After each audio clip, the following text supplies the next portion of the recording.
Eu sou Mário Persona e essas são as respostas que eu dei aos que me perguntaram sobre a Bíblia.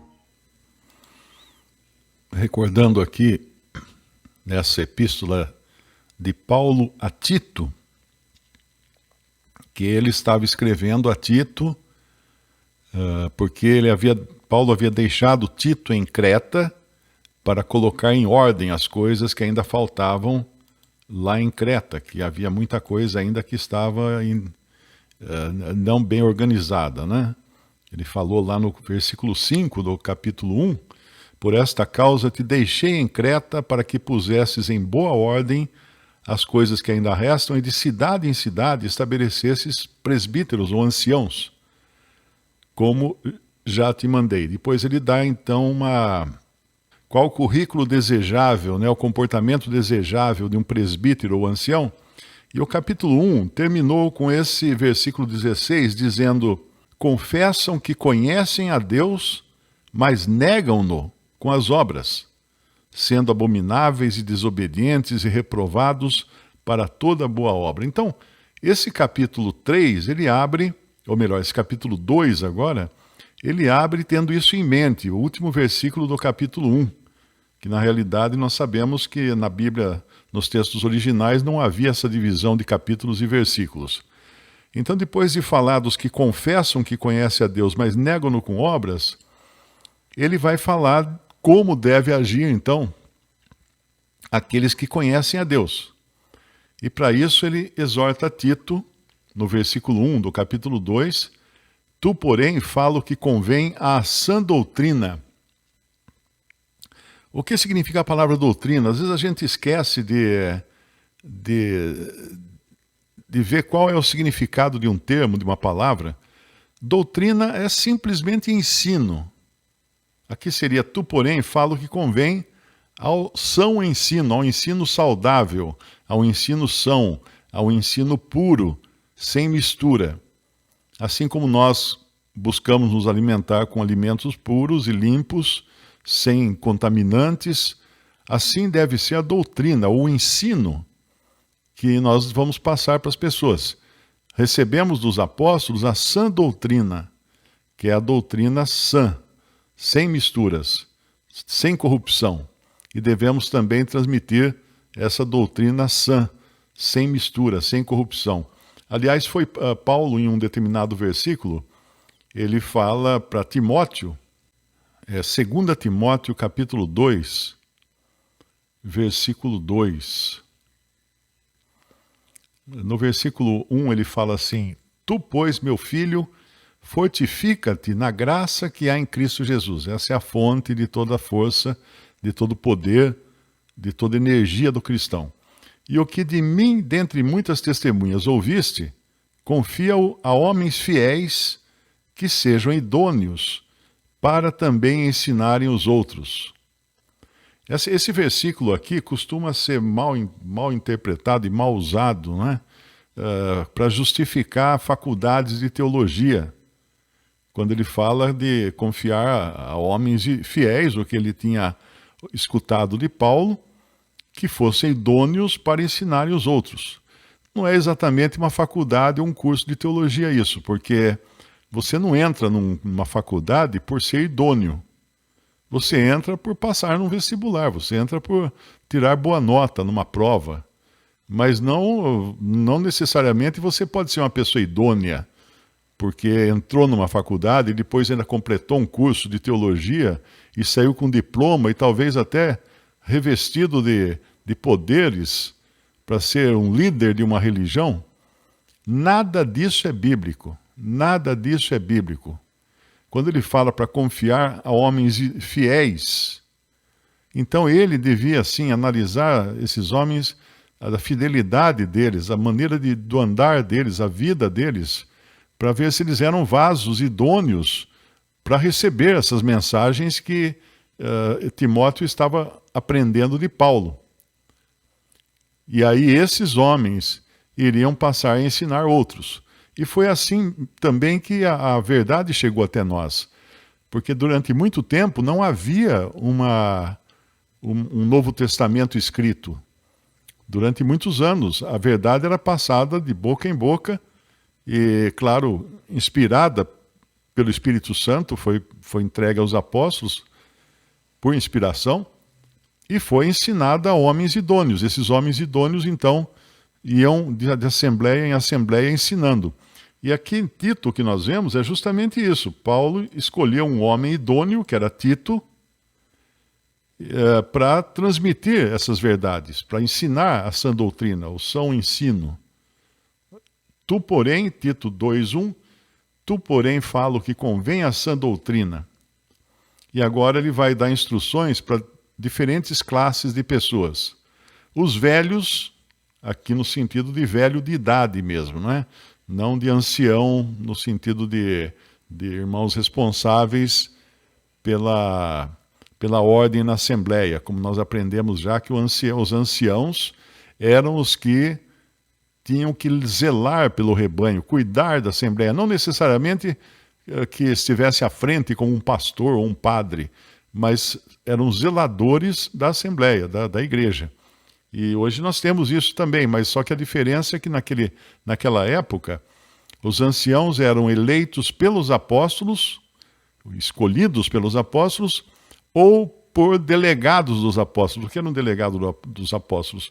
Tito, por exemplo, foi um que Paulo delegou a ele a missão de cidade em cidade eleger anciãos. Não era a Assembleia quem elegia os anciãos. Era um apóstolo ou um mandado pelo apóstolo. Não temos mais nenhuma coisa nem outra. Então só podemos depender do Espírito Santo para identificar aqueles que o Espírito Santo levanta numa assembleia, e aí olhamos e falamos, aquele irmão lá realmente, olha como ele é zeloso nas coisas do Senhor, como ele é interessado e como ele cuida do rebanho, né? Ele se preocupa com as pessoas, ele se preocupa com a ordem, ele se preocupa com a doutrina. Um ancião precisa ser conhecedor da sã doutrina também, para filtrar o que é trazido para dentro da assembleia.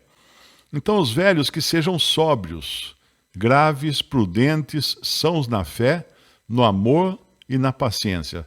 Aqui é bom, como são palavras que às vezes têm diferentes sinônimos, às vezes eu gosto de usar mais de uma versão, ler mais de uma versão para entender melhor essas palavras. Então, os velhos que sejam sóbrios, na versão atualizada, ele fala, quanto aos homens idosos, que sejam temperantes. O que é um sóbrio?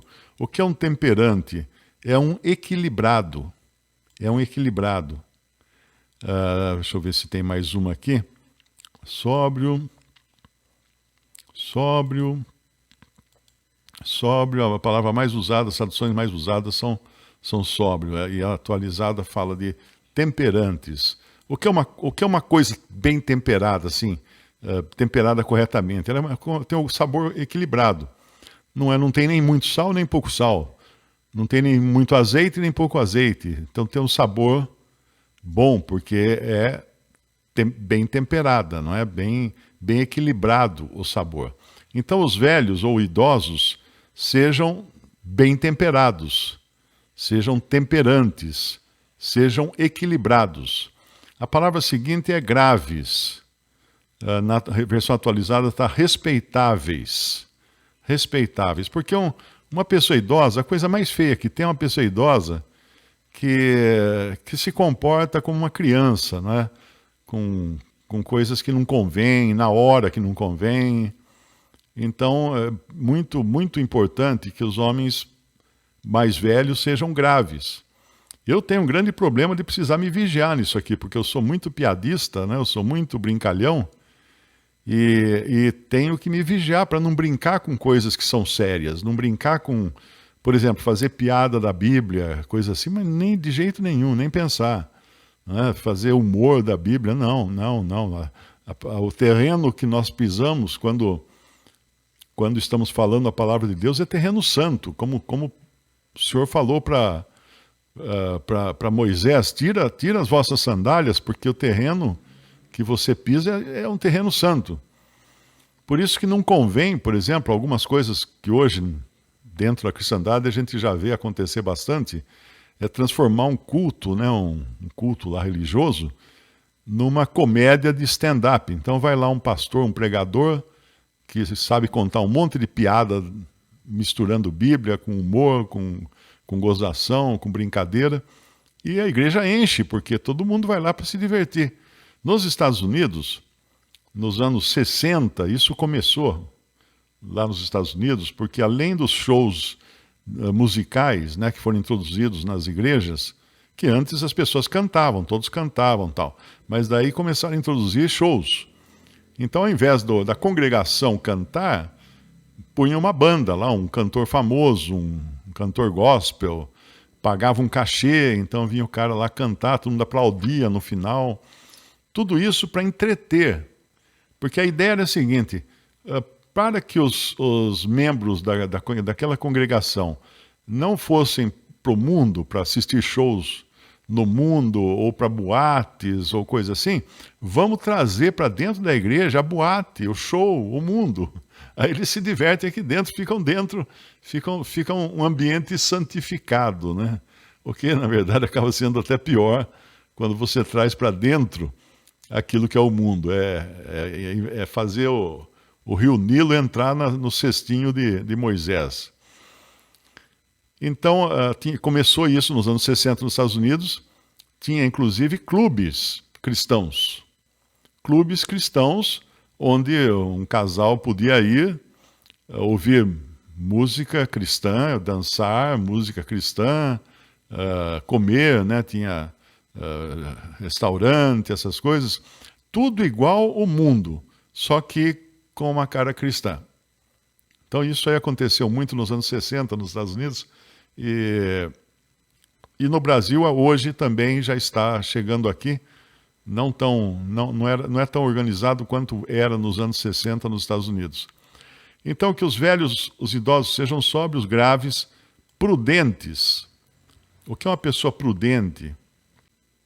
Aqui falou que sejam então temperantes, respeitáveis, sensatos. Uma pessoa prudente é uma pessoa sensata.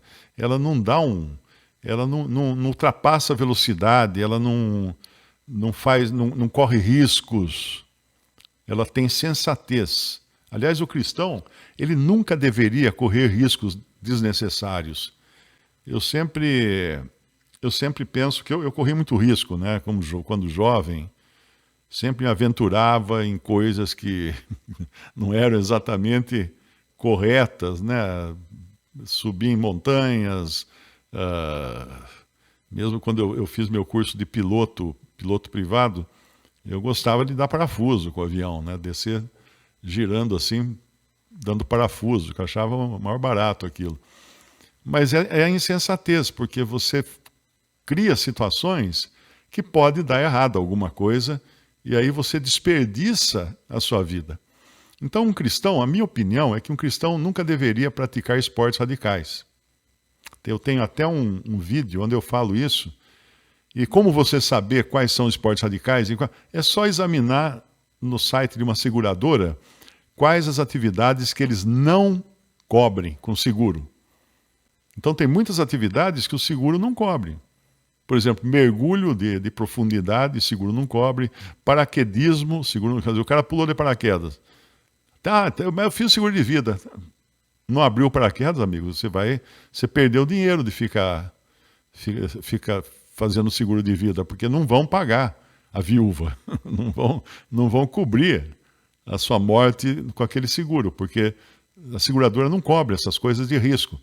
Corredor de automóvel, acrobacia aérea, então uma série de coisas, alpinismo, tem uma série de atividades que as seguradoras excluem do seguro de vida.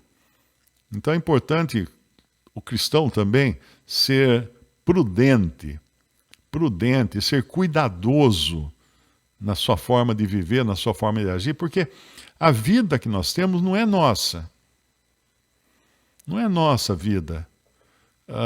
É triste até ter que contar isso aqui, mas tinha um irmão que ele voava com daqueles ultraleves, né, com um motor atrás e tal. Isso há anos atrás, ele faleceu em 1994.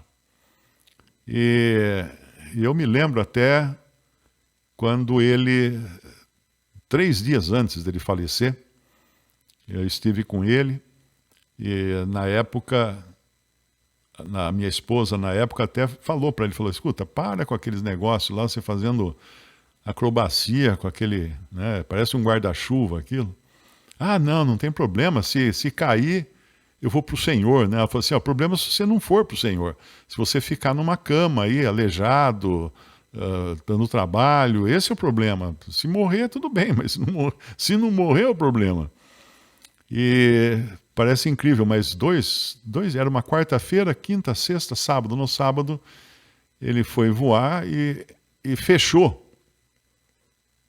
Fechou aquela asa. Era uma asa voadora com um motor atrás, com um banquinho e um motor atrás, né?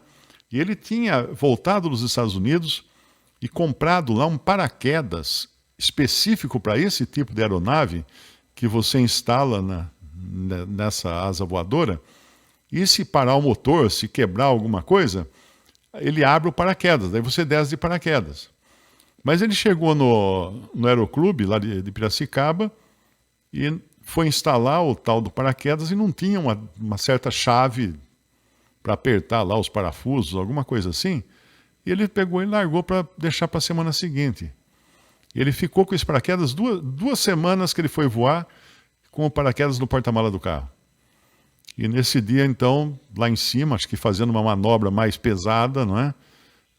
Arrebentou alguma cordinha daquelas, porque é tudo ligado com araminho, com cordinha, parece um guarda-chuva. E fechou no ar aquilo. Ele desceu e caiu sentado no chão, na cadeirinha que tinha aquilo, né, com o motor nas costas, e morreu na hora. Inclusive, alguns acham que ele teria morrido antes, quando fechou aquela asa, porque ele tinha uma marca de uma pancada muito violenta na testa, provavelmente um dos canos que se soltou e bateu na cabeça dele. Talvez ele tenha descido desacordado já a partir daquele momento. Mas é o risco, né? O cristão não deve correr risco. Ultrapassar a velocidade permitida, tem coisas que realmente a gente abusa, né? Eu me lembro que eu trabalhei num banco na área de compra e aluguel de imóveis para o banco. E eu ia levantar os imóveis, ia verificar tal. Então eu ia ver, por exemplo, tinha um terreno lá no Rio de Janeiro. Lembro até hoje desse terreno, foi o dia que eu comecei a tomar mais cuidado. Era um terreno do lado de uma agência. A agência tinha uns 3 ou 4 andares. Então eu subi na laje, lá em cima da agência, para fotografar lá de cima, tirar fotos do terreno que ficava ao lado, que o banco queria comprar para fazer estacionamento. Eu bati as fotos, depois quando cheguei em São Paulo, naquela época não existia celular com foto, era câmera mesmo. Então tinha que chegar, mandar revelar o filme e tal. Aí quando a secretária trouxe na minha mesa o envelope com os filmes, com as fotos, eu comecei a olhar as fotos e falei, o que eu fiz? Que loucura! Tinha uma foto que eu estava na beira da laje, com metade do pé para fora, que eu quis aproveitar ao máximo a visão da lateral do prédio para poder sair na foto. Então apareceu o meu pé metade até os colegas olharam, mas o que você está... Onde você estava com a cabeça de chegar nesse lugar, metade do pé para fora da laje? E eu não percebi, na hora que você está ali todo ocupado, tal, nem percebi isso. Numa outra ocasião também, na Avenida Paulista, tinha um prédio do banco e eu precisava tirar fotos de um terreno que ficava do outro lado da avenida, e de lá de cima do prédio dava uma boa visão para tirar fotos. Eu subi no último andar, entrei numa sala que era um escritório de... Lembro até hoje a cara que o sujeito fez. Era um escritório do banco, né? Funcionário do banco. Aí eu entrei, expliquei, falei, dá licença, eu tirar umas fotos aí da janela. Pois não, pode tirar, então.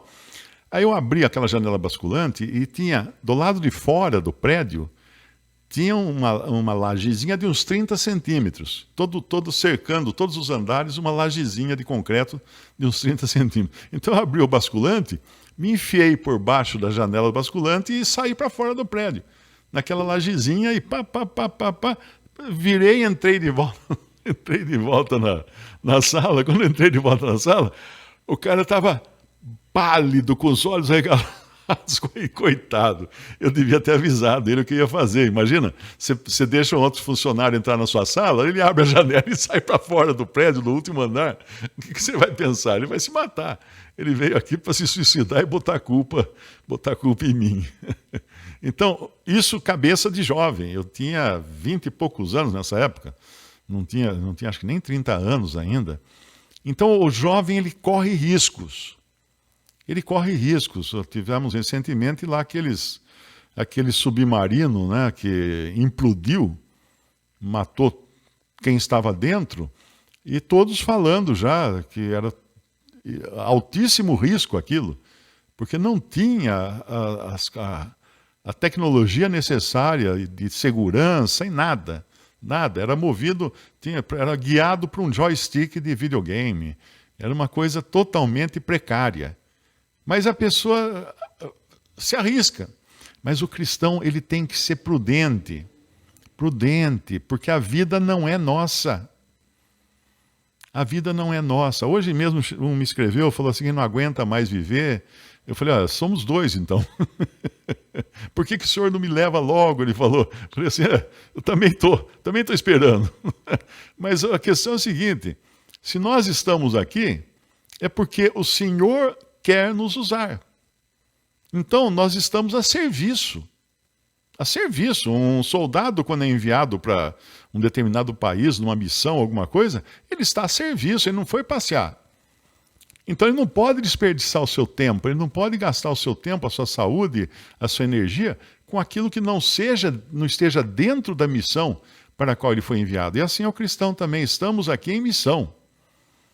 Estamos nesse mundo numa missão. Eu sempre lembro, sabe, tem um versículo que me marcou muito. Eu vou até ler, vamos até ler, porque Neemias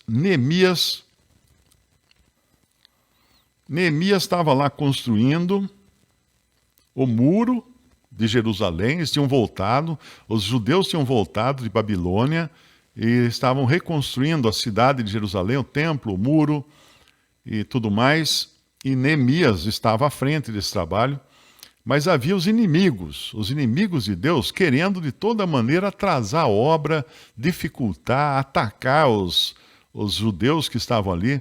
E no versículo 1, Neemias 6, 1, sucedeu que, ouvindo Sambalate, Tobias, Gesem, o árabe, e o resto dos nossos inimigos, ouvindo eles que eu tinha edificado o muro, e que nele já não havia brecha alguma, ainda que até esse tempo não tinha posto as portas nos portais, Sambalate e Gesem mandaram dizer-me, vem, vem, e congreguemo-nos juntamente nas aldeias, no vale de Ono. Porém, tentavam fazer-me mal. Enviei-lhes mensageiros, versículo 3, enviei-lhes mensageiros a dizer, faço uma grande obra, de modo que não poderei descer. Por que cessaria esta obra, enquanto eu a deixasse e fosse ter convosco? E do mesmo modo enviaram a mim 4 vezes, e da mesma forma lhes respondi. Então Sambalate, ainda pela 5ª vez, me enviou o seu servo com uma carta aberta na sua mão, e etc, etc. Mas o ponto aqui, que eu sempre lembro esse versículo, é esse, faço uma grande obra, de modo que não poderei descer. Por que cessaria essa obra, enquanto eu a deixasse e fosse ter convosco? Então, sempre que aparece alguma oportunidade dessas de dar coceira na mão, né, de falar, puxa, a vida podia fazer isso, né, podia trabalhar, mudar de cidade, fazer isso, fazer aquilo, me vem esse versículo, faço uma grande obra, não posso descer, eu estou ocupado, gente, eu não posso assumir nenhum compromisso que atrapalhe essa grande obra que eu estou fazendo. Então, todo cristão, ele tem uma grande obra para fazer aqui no mundo, seja ele quem for, uma mãe criando seus filhos no Evangelho, um funcionário de uma empresa, trabalhando na empresa, mas dando um testemunho de Cristo naquela empresa, faço uma grande obra, não posso descer. Isso principalmente é bom quando nós somos convidados a nos envolvermos com alguma trapaça, com alguma coisa errada, né? Não, vamos, ó, tem um negócio, é muito bom, não é totalmente honesto, né? Não é desonesto, é só desonesto. A pessoa pensa que carregando na voz fica, né? Não é desonesto, é desonesto. Então lembre-se sempre disso, faça uma grande obra. E todo cristão tem sim essa missão aqui nesse mundo, está fazendo uma grande obra, não deve de maneira nenhuma deixar as ferramentas, largar das ferramentas, como eles lá construíam, né? Esdras e Neemias, você encontra, não lembro exatamente em qual dos livros, que eles com uma mão eles trabalhavam e com a outra eles seguravam a espada, porque eles estavam cercados de inimigos. Então eles não podiam baixar a guarda, não, senão o inimigo aproveitava a oportunidade. Visite respondi.com.br. Também 3minutos.net. Baixe os e-books ou adquira os livros.